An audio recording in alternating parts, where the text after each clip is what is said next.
Se a vida te visita com provas acerbas inesperadas, aguarda confiante o socorro que não falta.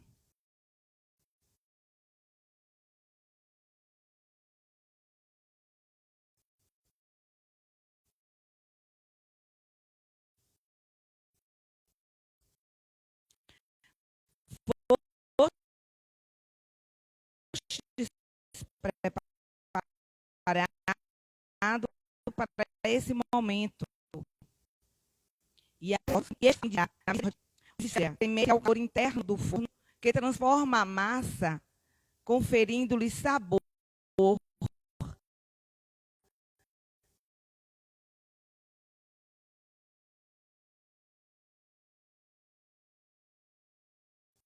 E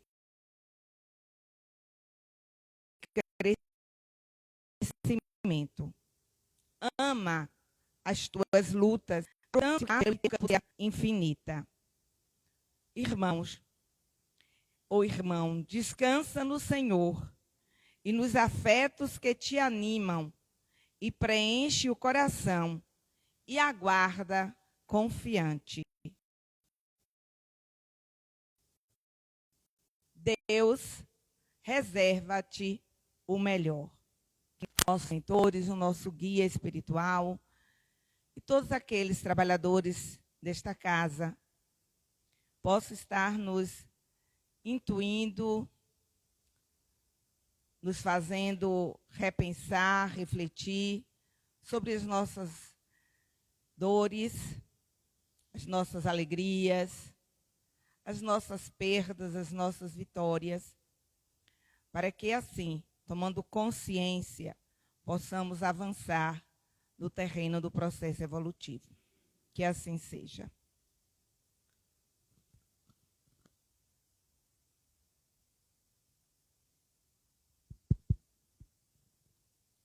Bom dia. Tá bom, só? Tá baixo, né?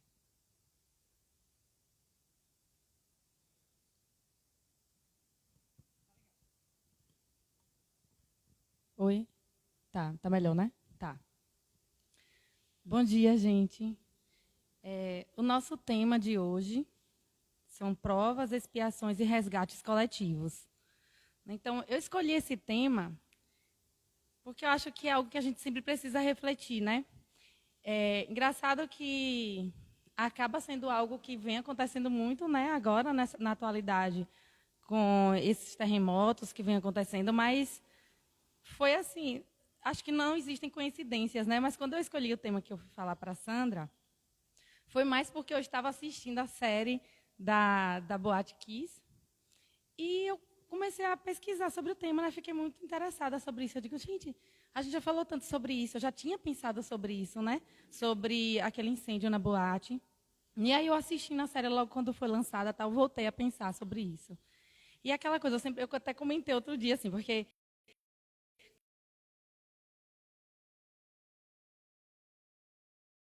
quando aconteceu há 10 anos, doeu muito em mim, acho que doeu em todo brasileiro. Mas aquilo doeu mais ainda, porque quando eu assisti, eu ficava me imaginando como aqueles pais ali, né, correndo, né, entre aquelas pessoas, ligando, né, porque uma cena assim que me marcou muito, muito, muito foi aquela parte onde eles colocaram os cadáveres no ginásio e os celulares em cima, né, e os celulares não paravam de tocar. E tinha celulares que tinha inúmeras ligações dos pais. Inúmeras, inúmeras. E aí eu ficava pensando, meu Deus, né? E se fosse eu ali? Porque você quer ligar e você quer que seu filho atenda. Imaginar que você ligou inúmeras vezes e seu filho não atendeu. Você pensar, será que é mais um, né? Será que é mais um que está vivendo, que viveu aquela cena de terror? Então, assim, diante daquela realidade, eu começo a ler, a resgatar também aquelas ideias que eu sempre pensava sobre os resgates coletivos. E aí eu vi aquela ideia, quando a Sandra comentou, já tem um tema, eu lembrei, eu digo, vou falar um pouquinho sobre isso, né? Porque eu acho que é uma coisa que me interessa, mas eu acho que interessa também a muitas outras pessoas. porque a gente sempre se pergunta, né, o porquê dessas tragédias. E agora a gente está vendo aí já passou de 20 mil pessoas mortas aí entre Turquia e Síria nesse terremoto. Só que antes a gente vai começar entendendo um pouquinho sobre prova, expiação, né? O que é a prova, o que é a expiação, porque a gente sempre comenta que nosso planeta, planeta Terra, é um planeta de provas e expiações. Não é ainda um planeta feliz. Nós estamos passando por essa fase de transição, graças a Deus. Já fomos um planeta bem menos evoluído, né? Bem mais primitivo. E hoje a gente já se encontra num processo de transição. Estamos saindo aí desse período de provas e expiações, desse estado, né, de provas e expiações, e nos encaminhando para um planeta mais feliz, mais regenerado. Então, assim, onde problemas ainda existirão por causa do nosso estado espiritual, mas a gente já entende que teremos uma concepção de vida diferente, onde a gente já tem uma noção de que é necessária evolução. E que essa evolução só vai acontecer quando a gente se empenhar.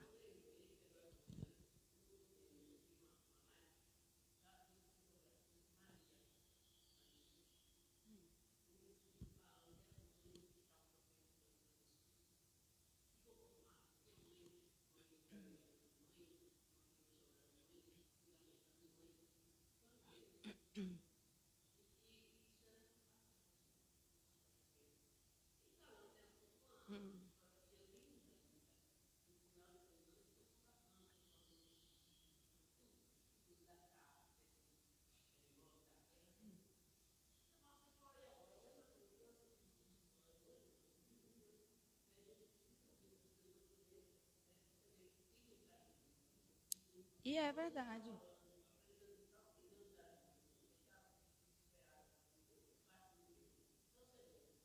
Porque a gente não passa, na verdade, por nada que não seja necessário. Tem uma coisa que a gente tem que internalizar. Toda vez que a gente passa por qualquer momento difícil da nossa vida, esse momento, ele não é para nos punir, é para nos ensinar algo.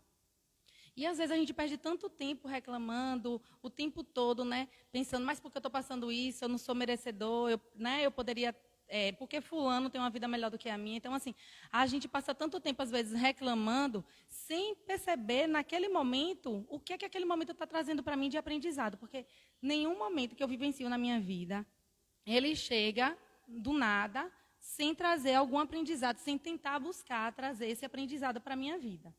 Então, assim, provas e expiações. Quando a gente fala que nosso planeta é um planeta ainda de provas e expiações, é porque aqui nós vivenciamos o tempo inteiro momentos difíceis que vão nos empurrar para o progresso. E as provas e expiações, o que seria isso? As provas são as dificuldades que a gente encontra no nosso dia a dia. Então, momentos de dor que todo mundo tem, porque a vida de ninguém aqui é de flores, né? Acho que todo mundo já notou isso pelos anos que a gente já tem aí de caminhada nesta encarnação. A gente já nota que nossa vida não é uma vida só de flores. Pelo contrário, todo mundo aqui já enfrentou inúmeras dores, inúmeros problemas. E esses problemas são as provações que a gente precisa enfrentar para a gente amadurecer. Tem alguns estudiosos da doutrina espírita que comparam as provas da vida como se fossem as provas da escola. Né? Então, assim, a gente estuda e, né, em determinados momentos ali da unidade escolar, a gente vai fazer uma prova para ver se a gente conseguiu aprender aquele conteúdo ou não. A gente sabe que existem controvérsias, né? De que a prova não prova muita coisa na escola, né? Mas para o espiritismo, para a vida, prova. Essas provações são provas bem mais práticas do que aquelas lá da escola. Mas a intenção é mais ou menos a mesma. Você passou por determinadas situações. E agora, vamos provar para ver se você aprendeu mesmo? Vamos passar por esse momento. Vamos ver se você já aprendeu mesmo a ser mais humilde? Vamos ver se você aprendeu mesmo a ser menos egoísta? E aí a gente passa pela aprovação, e essas provações acontecem diariamente. Aquelas pequenas, né, as maiores acontecem de vez em quando, que são aquelas provas da escola para verificar a nossa aprendizagem. Aprendi? Não aprendi. Então, vou fazer prova de novo. Né? E essas provas elas vão acontecendo no decorrer da nossa encarnação aqui, até a gente conseguir aprender aquilo que é necessário aprender. Quer dizer que a gente vai aprender tudo? Não. A gente se programa para muita coisa para essa encarnação que a gente não consegue. Porque a gente sabe que somos ainda espíritos inferiorizados e que a gente se programa para muita coisa, mas a gente chega aqui e a gente sabe que não é tão fácil. É a mesma coisa da gente sair de casa e encontrar um desafeto nosso aí, a gente pensar, não, eu vou olhar para essa pessoa, eu não vou dizer nada do que está aqui, né, na minha mente, eu vou me controlar, eu vou fazer isso, eu vou fazer aquilo. Quando você encontra com a pessoa, às vezes você não aguenta, às vezes você solta uma piadinha, às vezes você solta uma coisinha ali, às vezes você não se comporta da forma como você se programou que você ia se comportar. Por quê? Porque a gente ainda está em aprendizado, né? E essas provas, elas vão mostrar para a gente que a gente não aprendeu tudo, mas que a gente aprendeu alguma coisa. Né? Então, no decorrer de nossas vidas, a gente vai passar por inúmeras situações que a gente vai considerar situações difíceis, mas são situações necessárias para o nosso aprendizado. É como eu estar gripada, por exemplo, eu querer me curar da gripe e precisar tomar um xarope que tem um gosto muito ruim. Eu penso, continuo gripada, porque esse xarope é muito ruim, eu não quero sentir o gosto desse xarope, ou eu tomo esse xarope porque eu sei que é uma coisa ali, né, rápida, vou tomar, vou engolir e vou melhorar da minha gripe. O que é melhor? Tem gente que vai preferir não enxergar as provas da vida, não enxergar o xarope ruim e continuar doente espiritualmente. Mas tem gente que vai preferir tomar o xarope de gosto ruim, porque sabe que é um momento, que a dor acontece ali, né? Mas que a vida vai prosseguir e que aquele xarope vai nos trazer a melhora. Não vou dizer a cura, porque eu estou falando de cura, seria a perfeição. O xarope vai nos trazer a melhora daquela doença.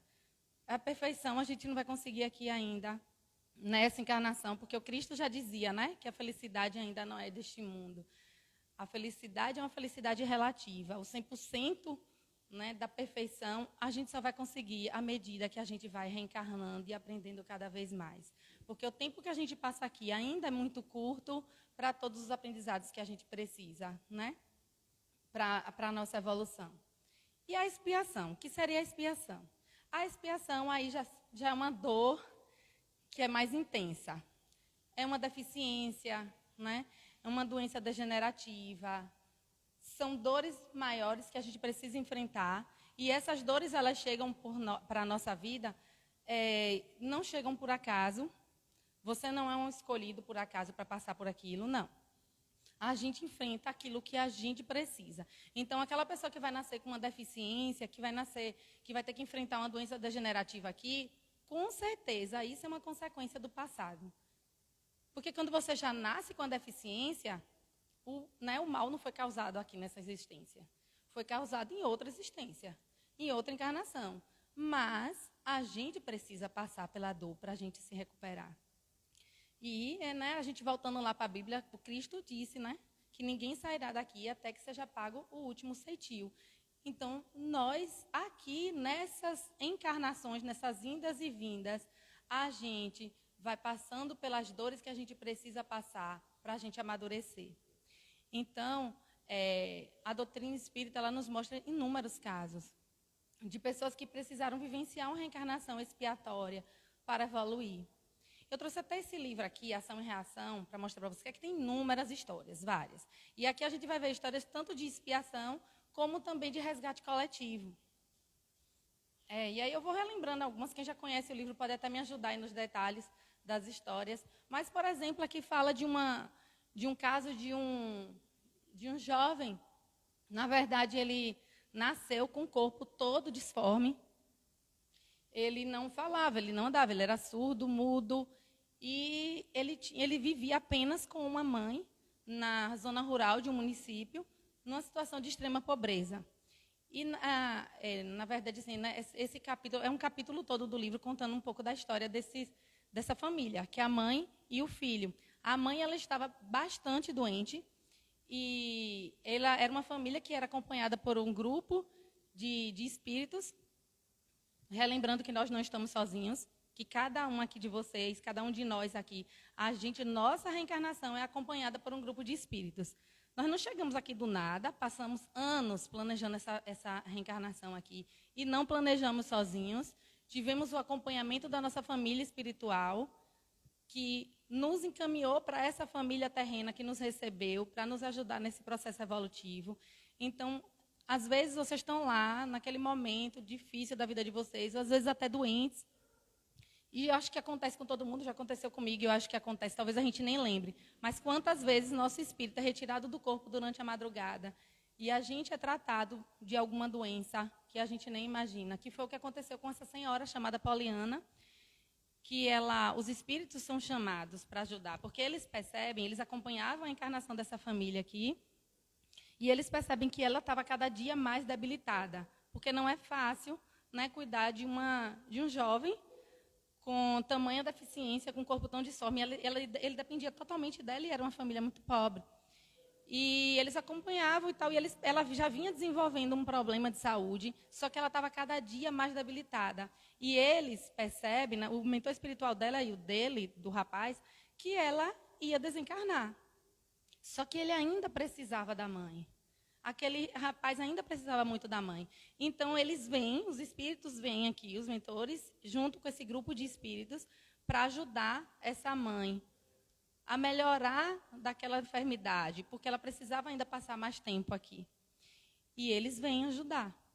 E como não tinham como, porque ela morava na zona rural, não tinha um hospital perto, não tinha como trazer alguém naquele momento, eles retiram aquele espírito, né, do corpo, enquanto ela estava dormindo, o espírito ela sai do corpo, e eles tratam ali com energias da natureza.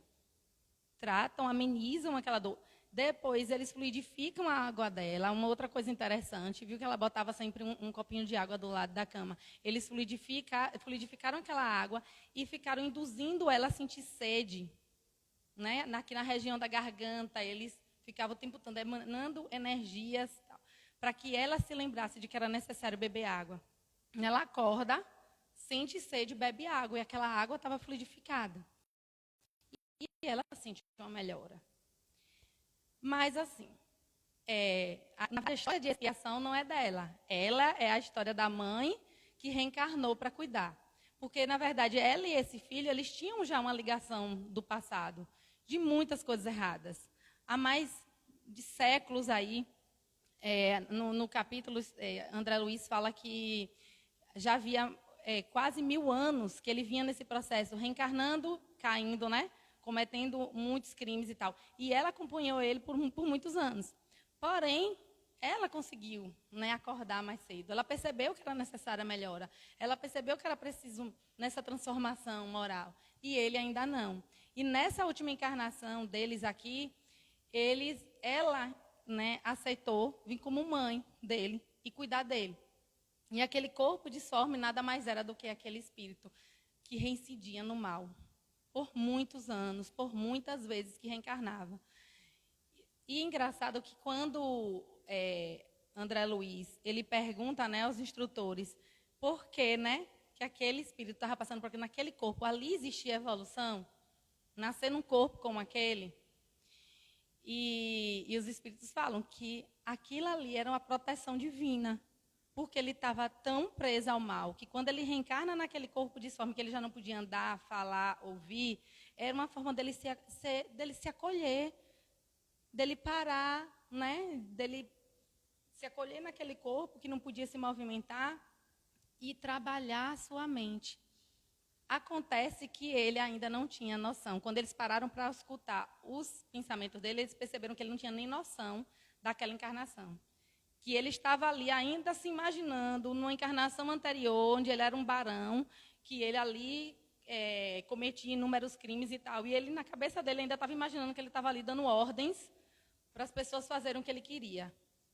Ainda assim, foi a chance que a espiritualidade deu a ele de parar, de repensar, né, e de se melhorar. Então, a mãe ainda, né, ganhando essa moratória, poderia passar mais tempo com ele e, quem sabe, até o final da vida, ele ainda não tivesse essa oportunidade de perceber que ele precisava melhorar. Né? E muitas vezes a gente acha que essas vidas, né, ali, vegetativas, não têm importância, ou, passou tantos anos, era melhor ter morrido. E aí, eu vendo outras coisas sobre isso, sobre expiação, tem algumas histórias que eu fui lembrando, que eu fui até anotando aqui para falar para vocês. Acho que talvez algumas vocês já conheçam. Mas eu vi um vídeo, foi até no Instagram, de uma história, de uma psicografia de um menino que morreu com 10 anos. E ele escreve essa carta. Ele falou assim que durante os 10 anos ele não pôde se comunicar com a família, né? Porque ele tinha uma doença. Ele não. Eu associei a esse menino, a esse rapaz do livro Ação e Reação. Porque quando ele manda a carta, ele falou assim: mãe, eu nunca pude me comunicar, mas eu sempre ouvi o que a senhora me falou. Não foram 16 anos perdidos. Eu vivi, foram 16 anos de vida. Porque a gente tem uma ideia de que vida é só se movimentar, falar, andar, correr, pular. Não, vida está aqui, né? É o Espírito que vive, nós somos eternos. E ele fala nessa carta, ela lê a carta, ele fala, foram 16 anos de vida, de reconstrução, de aprendizado. Então, o momento de expiação é um momento para muitos espíritos de transformação. E uma outra história que eu também tive conhecimento já há alguns anos, mas é uma história real, e ela é contada pelo espírito Vitor Hugo no livro Sublime Expiação. Foi psicografada por Divaldo esse livro. Esse livro conta a história de Lúcien, que é um rapaz que ele desenvolve hanseníase, e ele foi para uma casa de acolhimento para as pessoas com lepra, né, com hanseníase, e ele passou muitos anos da vida dele lá. E era uma situação assim, que a família tinha toda aquela situação, tipo, poxa, alguém saber que, né, meu filho tem hanseníase e tal, então ela escondia das pessoas essa história.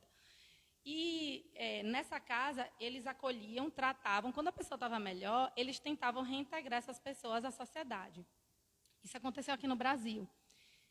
Inclusive, só para dar uma paradinha assim, antes da gente contar, só para contar a história da casa. A história dessa casa foi a casa de acolhimento para pessoas com hanseníase foi criada por uma pessoa que teve hanseníase numa encarnação anterior.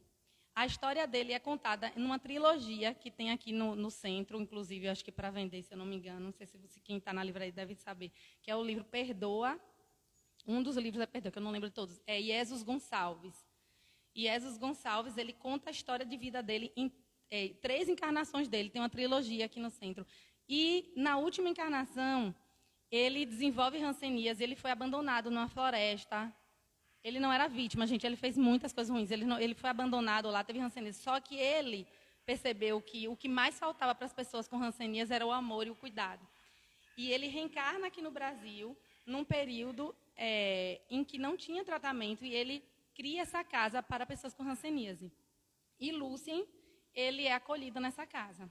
Num determinado momento, quando o Lúcien já estava bem melhor, a família dele foi chamada porque ele precisava se reintegrar à sociedade. Ele já podia se reintegrar à sociedade.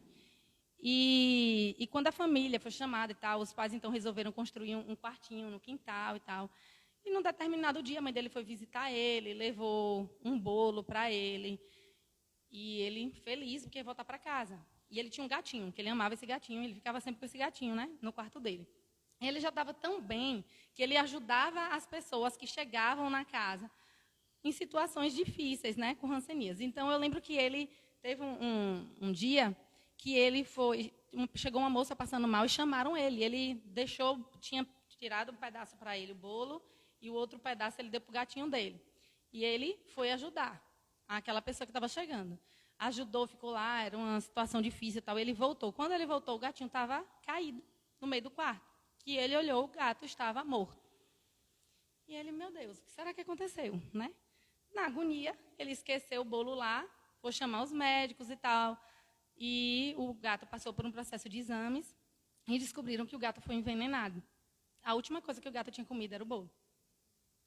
E o bolo foi a mãe dele que fez. E que a mãe dele levou para ele como despedida, porque ele estaria voltando para casa. Então, assim, chega a me arrepiar, porque é uma história real. Então, assim, a mãe envenenou o bolo para que o filho não voltasse, para que ela não tivesse dentro da casa dela um filho com hanseníase, um filho leproso. Eram os preconceitos da época, né? Então, essa história é contada nesse livro, que é psicografada. É uma história, assim, choca muito. Conheci essa história. É um livro que dói, mas, ao mesmo tempo, mostra que Lúcien, ele conseguiu vencer. Foi uma vida de expiação que ele conseguiu vencer. Então, assim, a gente tem histórias em que pessoas passam por expiações e elas não conseguem, porque é muito da gente, né? Eu sempre comparo, assim, por exemplo, a uma mangueira, né? Eu passo agora, estou vendo as mangueiras aí cheias, eu adoro manga, fico pensando. A gente, olha, está no tempo da manga, né? As mangas estão todas lá no pé. Está no tempo, as mangas estão crescendo, mas todas amadurecem no mesmo dia, né? Todas estão lá amadurecidas, prontinhas para serem colhidas no mesmo dia? Não. A árvore é a mesma, a oportunidade de amadurecimento é a mesma para todas, porque é a mesma árvore, mas cada manga vai ter o seu tempo de amadurecimento. Umas vão demorar mais do que as outras, assim somos nós. Estamos aqui na Terra, somos todos filhos de Deus. Estamos tendo a oportunidade de amadurecimento de acordo com as nossas necessidades, mas o tempo de amadurecimento, ele é único para cada um de nós. Então, mesmo essas pessoas que passam por expiação, a gente vê aí Lúcia, que conseguiu vencer, né, nessa encarnação, passando por essa expiação. A gente consegue ver aí a história do rapaz que tinha lá o corpo disforme, contado no livro Ação e Reação, que não conseguiu, porque nem se deu conta, até o momento, não tinha nem se dado conta que ele estava encarnado. Ele achava ainda que ele estava na encarnação anterior, dando ordens, querendo matar, fazer tudo do jeito que ele queria. E no dia a dia, na nossa vida, na nossa história, na nossa família, com os nossos vizinhos, a gente vai encontrar pessoas que estão passando por esses processos. Né? Talvez a gente não, e talvez a gente possa passar ainda, né? A gente não desencarnou ainda, né? A gente está aqui.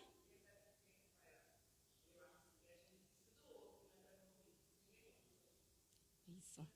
Porque tem que achar, você vai ter que viver só, isolada do mundo, para você mudar suas atitudes, sua maneira de viver. Não. Se você entra com alguém, é porque também alguém também é cúmplice de nós. Sim. Alguém também precisa também crescer e a gente crescer também. Eu acho que a evolução só é feita dessa forma.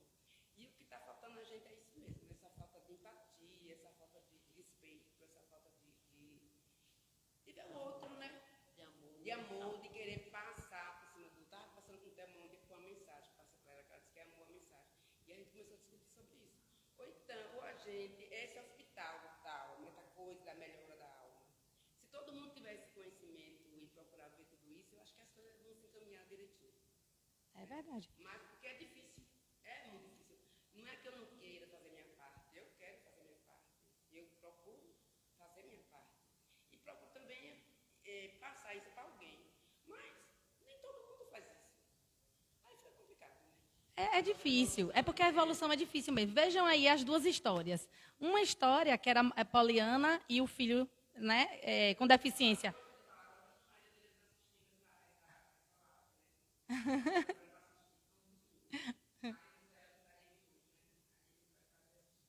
Tomara.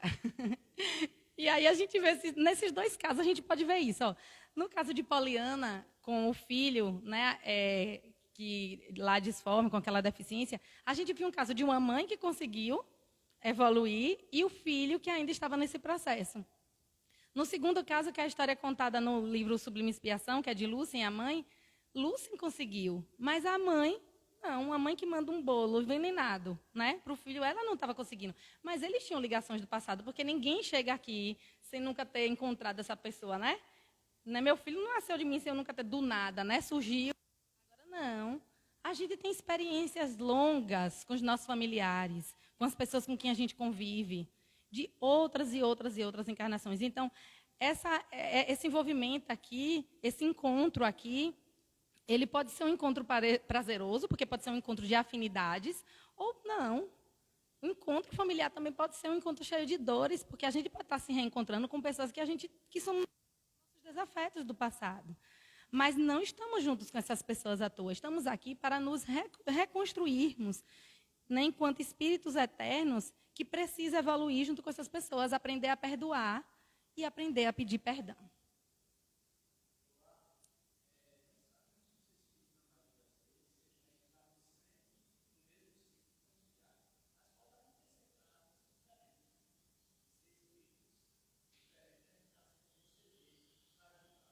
Que precisam daquele ambiente ali para aprender alguma coisa. Ou até para ensinar, né?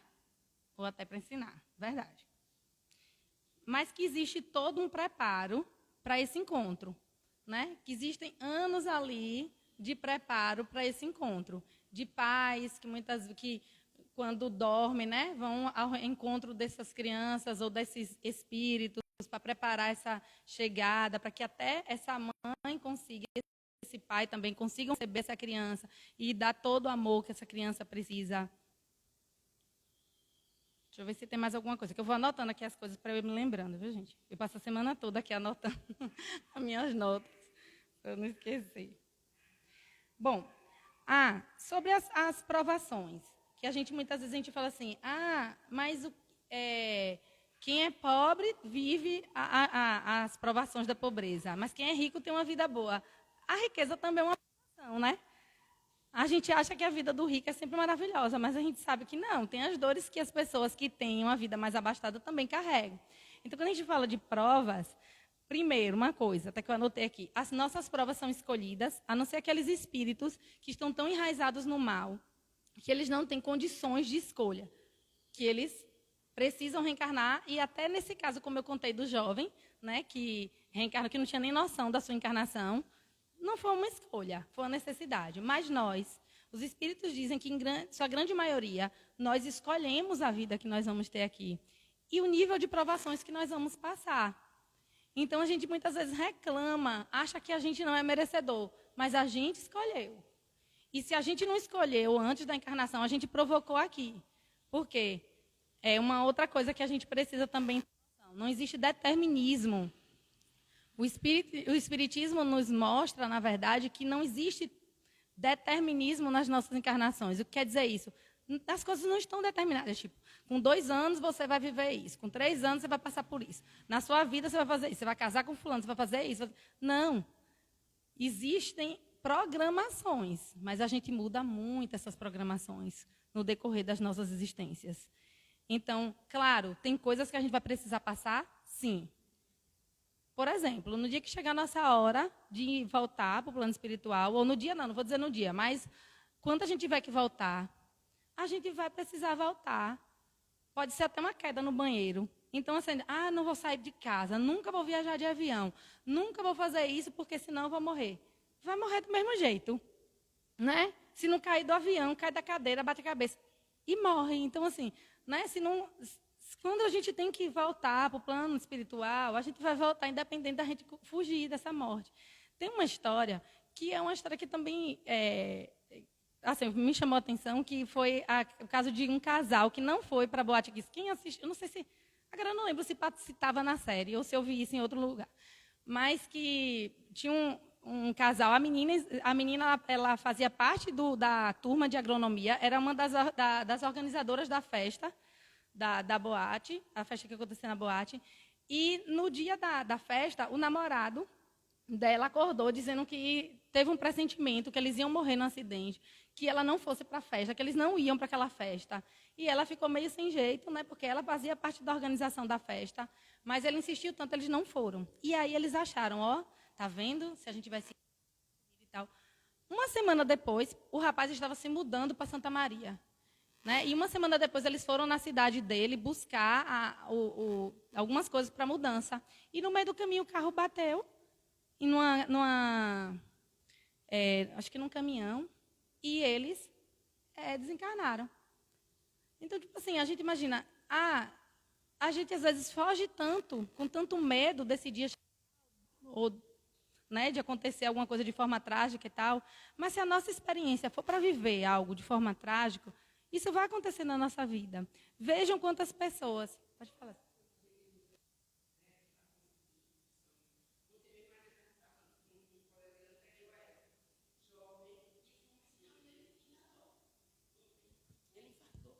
Então, quantos sonhos são cortados? A gente faz porque é assim, né? Essa nossa livre escolha, esse nosso livre-arbítrio. Às vezes, eu não sei se isso prejudica ou não, entendeu? Porque... nesse sentido, né? Você trabalha, luta tanto para estudar, para chegar um dia, como ela também está lá nesse impasse todo. É por isso que a gente tem que viver o dia. Eu sempre penso isso, a gente tem que viver o dia. Do tipo assim, Eu estou me esforçando, mas que bom que eu estou me esforçando. E se eu for embora hoje? Vocês já se perguntaram? Eu comento isso aqui porque é uma coisa que eu sempre me pergunto, né? Então, todos os dias eu chego aqui me perguntando. Todos os dias eu me... E se eu fosse hoje? Se eu tivesse que desencarnar hoje? Como seria? Eu fiz tudo o que eu tive para fazer. Se fosse agora. Se fosse agora. Eu falei tudo que eu tinha para falar, né? Eu desejei o melhor que eu tinha para desejar. Eu fiz o melhor que eu podia fazer. Porque, assim, erros todo mundo vai cometer. Mas a gente está aqui, vivendo agora. Eu tenho planos para amanhã? Muito, gente. Eu tenho muitos planos. Mas se eu tivesse... ninguém. Exatamente.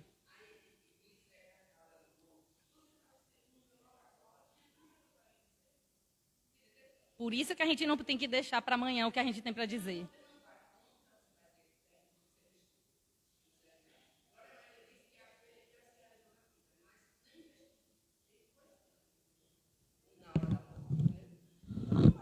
Isso é engano nosso que a gente vai.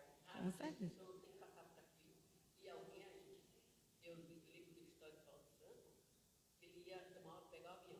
Primeiro ele estava no mercado, ele tomou o pão. Aí foram prender. Não, não, é meu empregado. Ele foi, eu vou pagar, não se preocupe. Pagou. Depois, ele mandou um povo para alguém procurar o povo. O povo estava passando grande necessidade. Levou o povo para dar o susto que estava com fome. Aí o povo começou a ajudar Divaldo. Divaldo lá. Mas começou a ajudar esse homem. Pronto, sumiu, desapareceu tudo certo. Aí Divaldo ia fazer uma viagem, quando ele estava entrando para se chamar a atenção, quando o homem chegou, ô Divaldo, chega aqui pelo amor de Deus. Aí ele chegou, ele começou a conversar com ele, começou a conversar com ele. E Divaldo, meu Deus, eu vou perder o avião. E o homem, no dia Divaldo chegou, deu ia. Aí o avião caiu. O povo foi lá saber dele. Por quê? Não está, né? Aí eu disse, não, ele já morreu há um tempinho, viu? Um tempinho que ele morreu. O homem já tinha morrido. Veio de lá de Paulo. Ele veio pagar, achou que tinha que pagar aqui e falta de novo. Pois é. Tem a concepção que o homem é imortal, ele não vai morrer nunca. É isso, ó. Por isso que a gente tem que pensar... pode falar, já. Se fosse o dia dele, como ia pedir, mas não é nosso dia dele. É exatamente isso. No dia que não for... É isso que eu falei na estante. Se não for para ser naquele dia, a nossa vez, a gente não vai. Alguma coisa vai acontecer para não dar certo.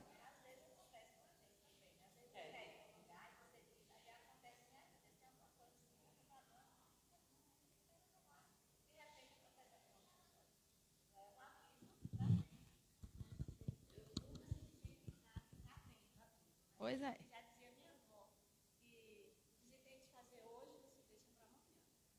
Isso aí é um ditado que o pessoal não exerce, né? Isso. E a gente cresceu ouvindo isso, né? Mas às vezes a gente não exercita. Eu tenho tentado exercitar na minha vida isso. Não é querer ser melhor do que os outros, mas é querer ser melhor do que eu fui ontem, sabe? Eu tenho tentado. Eu acho que isso tem que ser um exercício de todo mundo. Porque a gente pode sair daqui e não chegar em casa, né? E nesse momento, como a gente avalia a nossa história até aqui? A gente fez o melhor que a gente poderia fazer. E quando eu falo melhor, é que a gente foi o melhor que a gente podia ser. Porque a gente vai cometer erros no decorrer da nossa vida. Vai ter um monte de coisa que a gente vai dizer assim, eu não faria desse jeito. Mas naquele momento, a minha maturidade me levava até ali, né? Eu não posso cobrar de mim algo que eu não podia fazer naquele momento, porque eu não tinha condições espirituais de agir de outra forma. Mas a gente precisa se preparar todos os dias para esse dia da partida. Porque é a única certeza que nós temos. É a única certeza que nós temos hoje. Eu não sei como vai ser minha vida, né, daqui a alguns anos. Tipo, eu não sei se eu vou estar morando na mesma casa, se eu vou estar com saúde, se eu não vou estar, né? Se eu vou estar morando com as mesmas pessoas, sabe? Se minha família vai estar aqui, se meus pais vão estar vivos, eu não tenho certeza de nada. Mas uma certeza a gente tem, que algum dia a gente vai embora. Essa é a única certeza. Quem vai primeiro, quem vai depois? É impossível, né, no caso. Para mim é impossível, porque no meu estado espiritual. Talvez tenha espíritos muito mais evoluídos que vai saber responder isso sobre sua vida.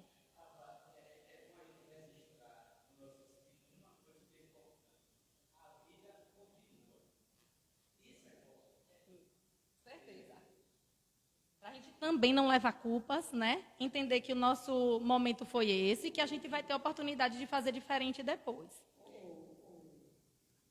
Pode falar. Eu estou seguindo aqui. Que não está ouvindo as pessoas falarem, questionarem. Então, seria bom que cada um pegasse o microfone. É porque eles ficam questionando aqui toda hora, né? Eu não estou ouvindo quem é que está falando. Entendeu? Seria bom que alguém se manifestasse. A gente leva o microfone, né? Para quem for falar. Aí o povo não vai querer falar. Aí você Colocou, porque assim, não só as pessoas que estão lá não estão ouvindo vocês que estão falando, Carneiro está ali angustiado, porque ele fica, também não escuta. E ele acha que tira o sentido do palestrante. Então, assim, eu não sei se a gente poderia criar um hábito, já que a gente está transmitindo e realmente não dá para escutar, porque o som que vai para o YouTube ou para o Instagram é diretamente da caixa. Então, o que acontece externo aqui no salão não chega para quem está ouvindo a gente do outro lado.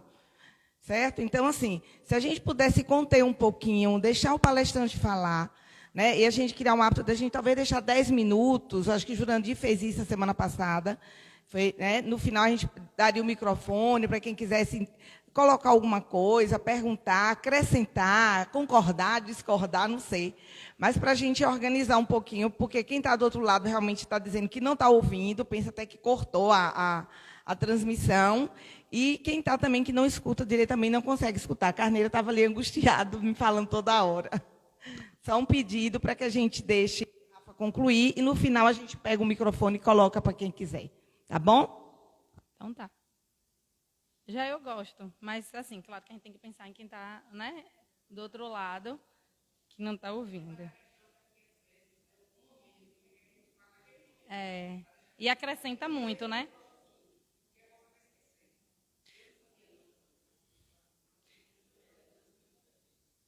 Pronto, mas vamos continuar. A gente deixa um tempinho no final. Vamos agora passar, então, para os resgates coletivos. Quando a gente pensa em resgates coletivos, primeiro, a gente precisa sim se compadecer, porque é nosso papel como cristão.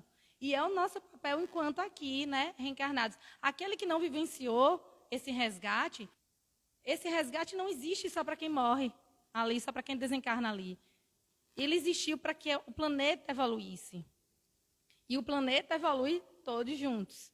Então, para quem não vivenciou aquele resgate, para quem está aqui, se a gente, por exemplo, como está acontecendo lá, toda essa catástrofe ainda está acontecendo, porque tem pessoas ainda sendo resgatadas na Turquia e em parte da Síria.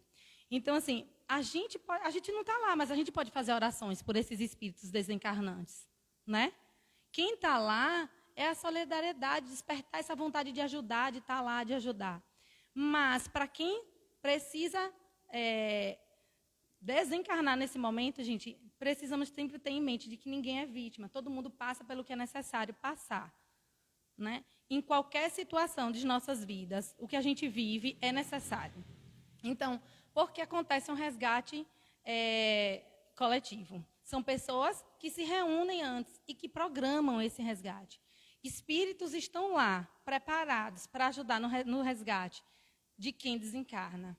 Então, ninguém está ali desamparado, a não ser que ele não queira ajuda. Porque acontece também, daquelas pessoas que são tão apegadas, né, à matéria, que elas não aceitam ajuda. Então, assim, a gente tem um livro, por exemplo, Transição Planetária, que conta aquela catástrofe lá do tsunami na Indonésia, em 2004, 2005, 2004 parece, né? Ali, grupos de espíritos já estavam lá, esperando o momento para acolher aqueles que estavam desencarnando. Tem um grupo mesmo que era coordenado por um padre. Eles estavam lá. Tem uma senhora que estava lá resgatando o neto. Então, assim, conta várias histórias de pessoas que já estavam sendo acolhidas. No livro Nosso Lar, fala do grupo de pessoas que já estavam lá preparadas para receber os espíritos desencarnantes da guerra. Então, as pessoas que estavam morrendo na guerra, eles já saíam com aquelas macas e chegavam com aquelas macas cheias de pessoas. Então, aquelas pessoas que desencarnaram na guerra, na Grande Guerra, já tinha um grupo de espíritos lá esperando esse momento, porque sabiam que isso ia acontecer. Não que as pessoas... É importante a gente também pensar que ninguém nasce para matar, né? Ninguém nasce. Ah, a Hitler vai nascer porque ele vai coordenar essa guerra e ele vai matar. Não, ninguém nasce para matar. Mas nós somos ainda espíritos muito inferiorizados. E lá os nossos mentores, o grupo de espíritos que ajudam na nossa reencarnação, eles sabem que muitas vezes a gente pode cometer esse tipo de coisa e a gente pode falhar na nossa encarnação. Teve uma história que foi contada, inclusive, aconteceu em Niterói, não sei se vocês lembram, uma história que aconteceu nos anos 70, mais ou menos, de um circo que pegou fogo. E mais ou menos umas 500 pessoas morreram, entre crianças, adultos, né? E velhos e tal, e idosos. Oi? O quê? Ah, eu não lembro se foi. Eu lembro porque eu não lembro assim da história totalmente dos detalhes, não. Sei que foi, deve ter sido isso, né? Foi um circo que pegou fogo em Niterói. Ah, tá. Eu já não conhecia, tá vendo? Ou se conheço a música, eu nunca sabia que estava falando dessa história. Mas essa história, ela foi contada, eu anotei aqui, deixa eu ver. Foi contada no livro Cartas e Crônicas de Chico Xavier. Então, foi um resgate coletivo.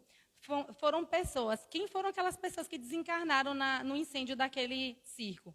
Lá no livro Cartas e Crônicas de Chico Xavier, conta que no ano de 177 da era cristã, naquele período em que os cristãos ainda estavam sendo muito perseguidos, ia ter um evento num circo romano. E eles costumavam fazer o quê? A gente já sabe da história de que eles pegavam os cristãos e jogavam para as feras, né? Só que muitas daquelas feras estavam já desgastadas, já há algum tempo, né? Que eles devoravam aqueles cristãos e tal. E era um evento que estava sendo comum, né? Que estava assim, sendo repetitivo, estava sendo como imaginando, né? Como é que nós éramos? Eu estou falando nós porque eu acredito que nós estamos aqui hoje, mas nós já reencarnávamos naquela época ali, talvez não fôssemos os cristãos. Talvez nós fôssemos aqueles que íamos para os circos romanos aplaudir os cristãos sendo devorados, né? A gente não pode achar só que a gente era bonzinho. A gente também pode ter sido algoz lá no passado. E nesse dia, num dia que estava tendo uma festa, e havia uma pessoa muito importante, e eles pensaram, não, vamos fazer um evento diferente, o que é que a gente pode fazer? Bom, pensaram então que eles poderiam pegar esses cristãos e transformar os cristãos em tochas vivas, porque ia clarear o ambiente e ia ser um evento diferente. Então, eles saíram, gente, procurando pessoas, prendendo pessoas, pessoas idosas, crianças, adultos, levaram para a arena. E no momento que ia começar o espetáculo, eles colocaram fogo em todas aquelas pessoas para animar a festa, para clarear o ambiente. Era noite. E essas pessoas que organizaram esse evento, que foram responsáveis para trazer esses cristãos, né, que ajudaram a tornar aquele evento, que era um evento diferente para aquelas pessoas, eles passaram anos de suas vidas se corroendo pela culpa. Alguns melhoraram mais rápido, outros não, mas eles decidiram se reencontrar. Eles decidiram que eles precisavam, em algum momento, estarem juntos, para pagarem juntos por um erro que eles cometeram juntos.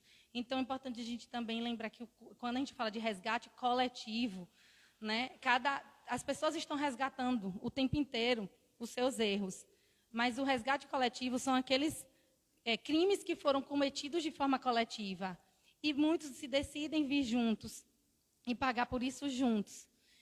E eles decidiram passar por isso. Então, houve um incêndio no circo, lá em Niterói, e aquelas pessoas que desencarnaram ali, elas resolveram se reunir naquele dia, naquele momento, em algum momento de suas histórias aí.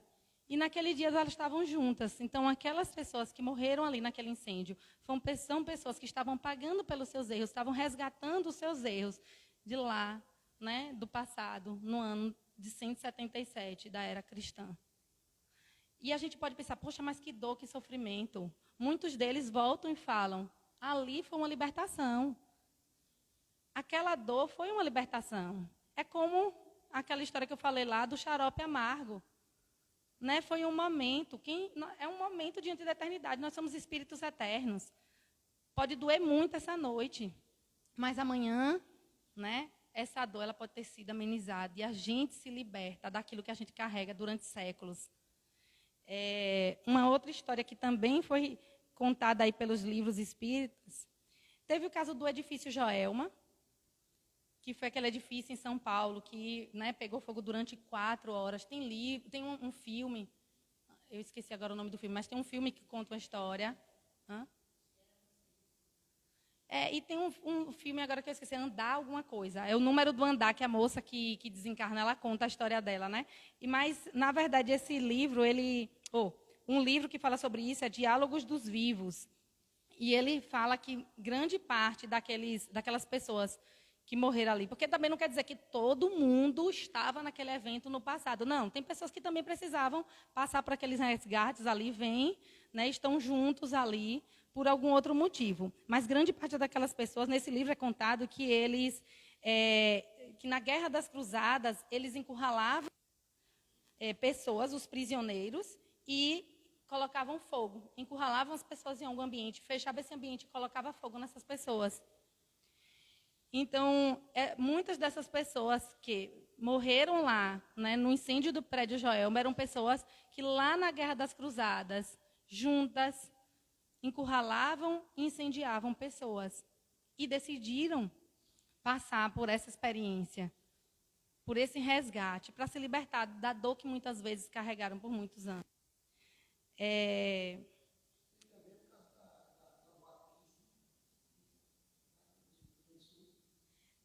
Mas assim, não existe. Então, na verdade, eu pensei nesse tema justamente por isso. É um resgate coletivo, né? A gente sabe. O porquê, ninguém tem certeza. Claro que muitas pessoas falam que realmente tem muitas coincidências em relação às câmaras de gás, né? Na época da Segunda Guerra Mundial. Porque o produto que era liberado pela espuma, que era o cianeto, era o mesmo que era jogado, né, nas câmaras de gás. E tem, inclusive, eu li um texto, né, de uma pessoa falando que até a forma como 180 pessoas foram encontradas dentro do banheiro, jogadas umas sobre as outras, pessoas que morreram por asfixia, né, por terem respirado cianeto. Assim como nas câmaras de gás, aquelas pessoas morriam também, uma por cima. Então, assim, a gente sabe que tem muitos pontos comuns, mas certeza a gente, né, não tem. Eu também não gosto muito de especular sobre isso, até porque as famílias estão aí, né? Estão sofrendo ainda, porque a gente sabe que são 10 anos, mas que as coisas não foram resolvidas. Então, a gente sabe que a dor ainda está presente. Então, eu não gosto muito de falar sobre, porque a gente também não tem certeza, né? Ninguém voltou para realmente confirmar isso. Mas as histórias que a gente sabe, que todas elas aconteceram e que existe alguém que veio contar, que está lá, né, narrada num livro. No livro Ação e Reação também fala de acidentes aéreos. Tem um capítulo todo nesse livro falando sobre os resgates coletivos e fala de um grupo de pessoas que estava num avião que caiu e eles tinham o hábito de colocar essas pessoas em torres e arremessar essas pessoas das torres, os desafetos. Eles tinham o hábito de pegar os desafetos e arremessar essas pessoas de uma torre. E eles acabaram morrendo depois em acidentes aéreos. Então, cada história é uma história, né? Mas, assim, uma outra coisa que, se você não tiver que passar por isso, a gente fala sempre que você não vai passar. E aí a gente tem, mesmo nessas histórias de resgates coletivos, a gente vê várias pessoas que não estavam ali porque perderam o voo, né? Na própria série da Boate Kiss, aquele homem do Ministério Público que ele liga para a filha e descobre que a filha dormiu e não foi para a festa. Não era para ela passar por aquilo, né? Não era uma experiência que ela precisava viver. Aquelas pessoas que perderam o voo e o avião caiu, aquela pessoa não ia precisar passar por aquilo. Né? Então, assim, sempre, quando não for uma experiência para a gente viver, os espíritos vão dar um jeito de tirar a gente daquilo ali, né? De envolver a gente em outros processos para que a gente não precise viver aquilo. E um outro fato, que é algo que também me chama a atenção, e para os sobreviventes? Que a gente fala, foi Deus. Eu vejo muito isso, foi Deus que estava ali, foi Deus que libertou essa pessoa, foi Deus que salvou essa pessoa. Por que que Deus salvou só aquela pessoa e não salvou os outros? Aquela pessoa é melhor do que as outras? Né? Tem mais a bênção de Deus do que os outros? Aí você tem vários adolescentes, 4 morrem, tipo, estão num carro com 5 adolescentes, 4 morrem e 1 sobrevive. Ah, Deus protegeu meu filho. Por quê? As outras mães são menos dignas de trazer seus filhos de volta? Aqueles adolescentes são menos dignos? Então, algo que eu sempre questiono. Por que Deus salvou um e não os outros? E aí o Espiritismo vem nos trazer as respostas. Cada um precisa vivenciar as suas experiências. Então, aquele que desencarnou é porque ele se programou para passar por aquilo, era desencarnar ali. Aquele que ficou, muitas vezes nem tinha cumprido ainda o seu papel aqui nessa encarnação. E eu não sei, porque cada história é uma história, mas pode ser que a história daquele que sobreviveu seja de muito mais dor do que o que desencarnou. Porque ele vai carregar os traumas, ele vai carregar, às vezes, um corpo mutilado. Muitos deles não conseguem nem ter uma vida mais depois, né, social e tal. Então, será que realmente Deus salvou esse e não os outros? Ou cada um tem a sua história? E tem que carregar as suas dores e as suas alegrias. Pode ser que aquele que desencarnou, gente, se libertou. E pode ser que aquele que ficou aqui ainda não tinha se libertado. Ainda tem mais coisa para viver. Ainda tem mais dor para viver. Para depois voltar. Cada história é uma história.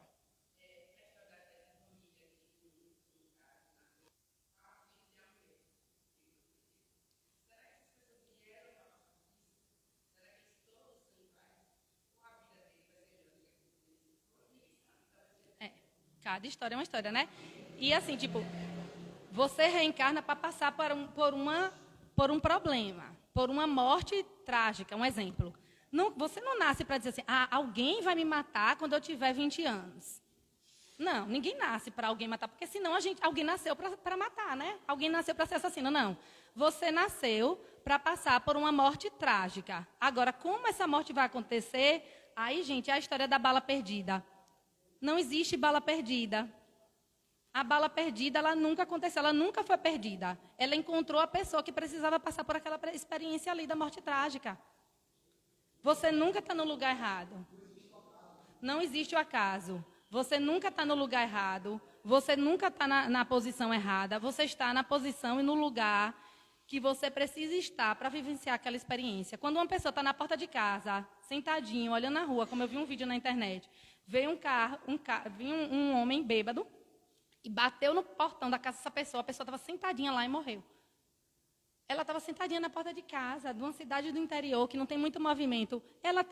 Mas ele estava no lugar errado. Não, ele estava no lugar certo, porque era aquela experiência que ele precisava viver. E era aquela experiência que ia ensinar para ele algo que ele precisava viver.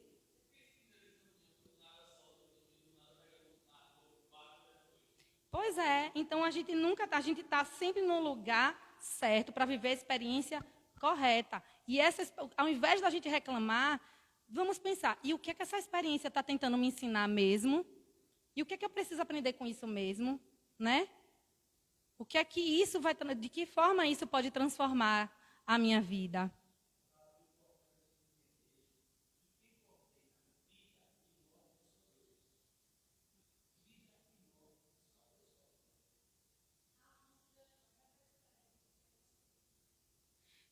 Divon?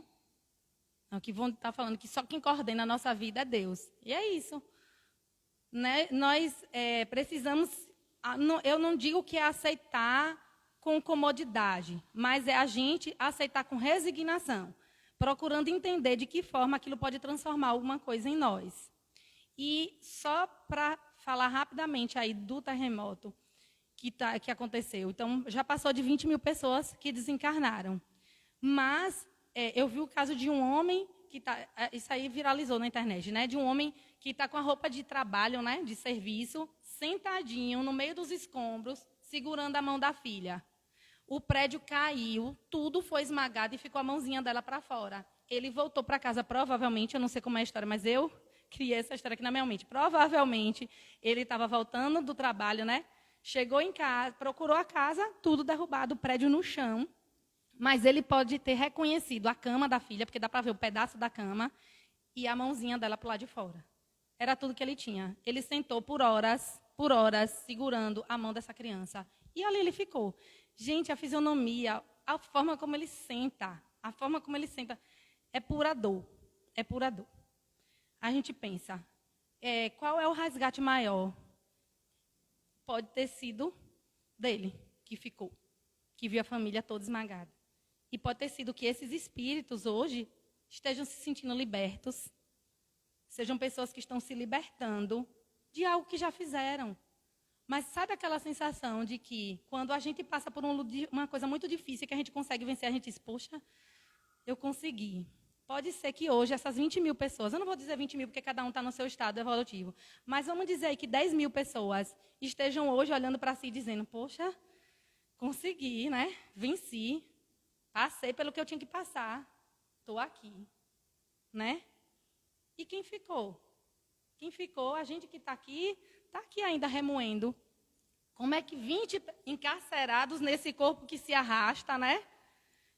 E ainda reclamando. Então, assim, vamos pensar, o Espiritismo nos chama para a gente pensar numa ótica diferente. Espíritos eternos. Cada momento é seu momento. Né? Cada pessoa vive o seu momento. E nós, o que estamos fazendo aqui nesse nosso momento? Vimos um terremoto acontecer, né? Lá do outro lado do mundo, sim. Mas e a gente? Nesse momento, o que é que a gente pode fazer enquanto cristãos? Que a gente poderia dizer, não posso fazer nada. São 20 mil espíritos que voltam. Como estão chegando esses espíritos? Será que todos têm uma luz aí na frente para seguir? Ou a gente pode ser um pouquinho dessa luz através das nossas orações? Não é? Uma catástrofe como essa não acontece só para a Turquia. Se chegou nos nossos ouvidos, acontece para a gente também. Se chegou aqui, se adentrou as nossas casas pela televisão, pela internet, chegou para as nossas vidas também. E o tempo, gente, é de evolução. Então, o que é que a gente está fazendo? Né? Para a nossa evolução e para a evolução desse mundo que nos recebeu. Então, vamos fazer a nossa parte, né? Reclamar menos, acolher mais, acolher a nós mesmos, acolher até a gente, assim, poxa, eu não fiz nada. Tudo bem, né? Mas eu posso fazer a partir desse momento, agora, né? E é isso, e a vida é isso.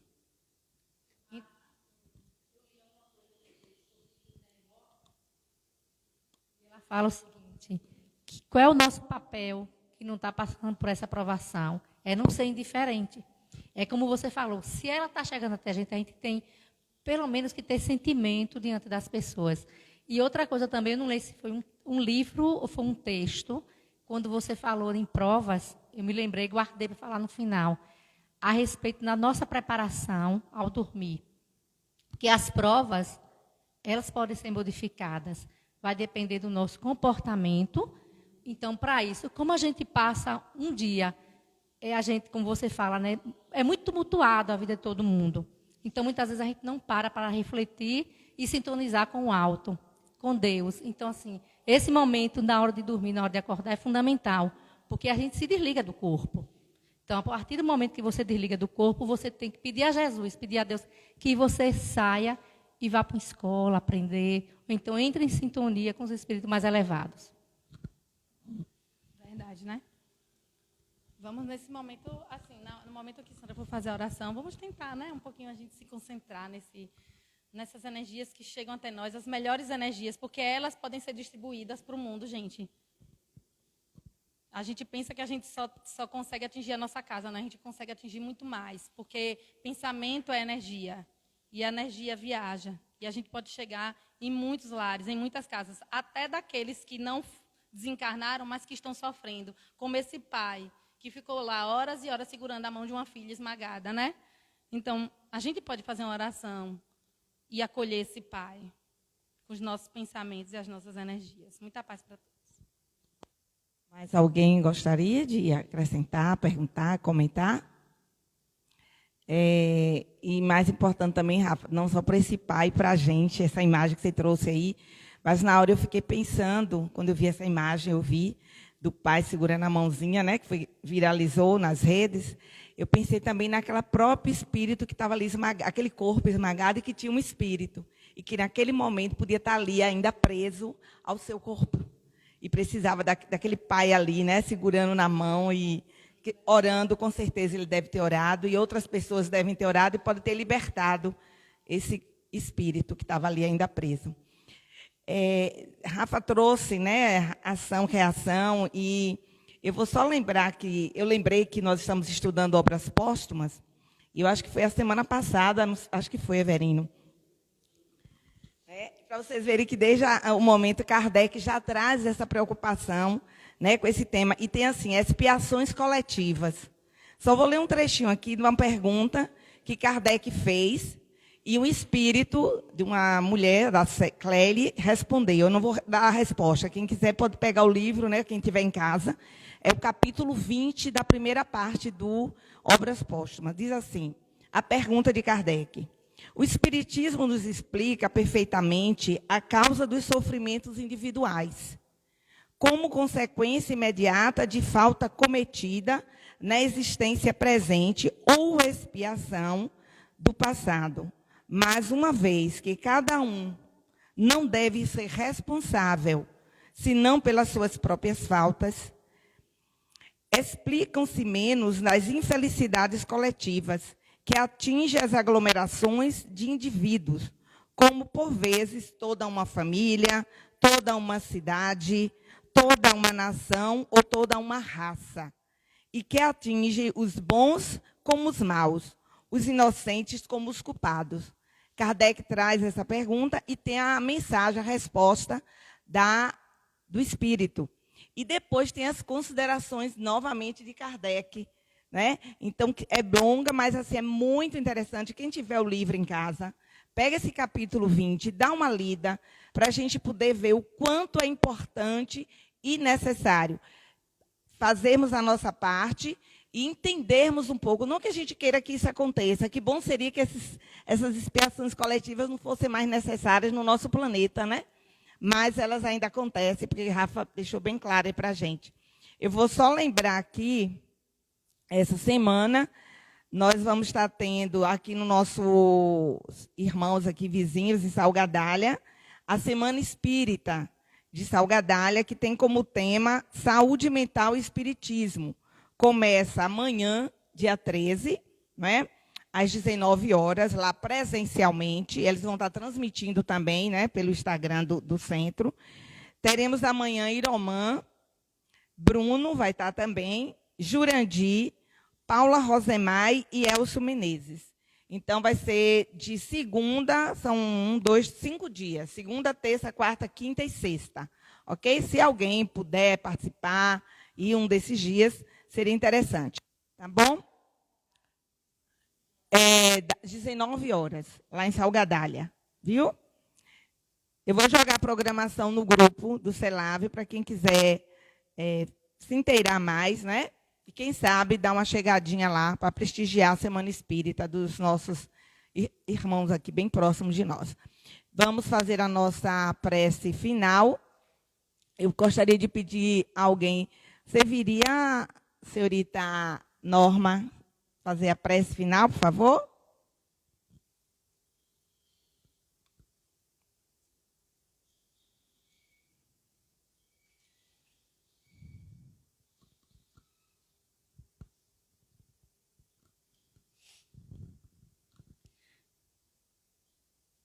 Nesse momento, vamos fechar os nossos olhos, nos conectar com a espiritualidade maior, agradecer por essa oportunidade de estarmos aqui mais uma vez, com certeza na presença do Mestre amado Jesus, agradecer por mais uma semana vivida, ainda que seja vivendo todas as adversidades que vivemos, mas tudo isso são provas, como foi dito hoje por Rafa, provas que temos que passar, que vivenciar, mas com a certeza que estamos sobre o olhar do Mestre amado Jesus e com a certeza que temos a força e a coragem para seguir em frente.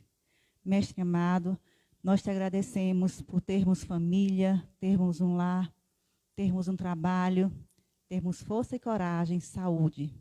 Obrigada, Pai, por tudo que vivemos.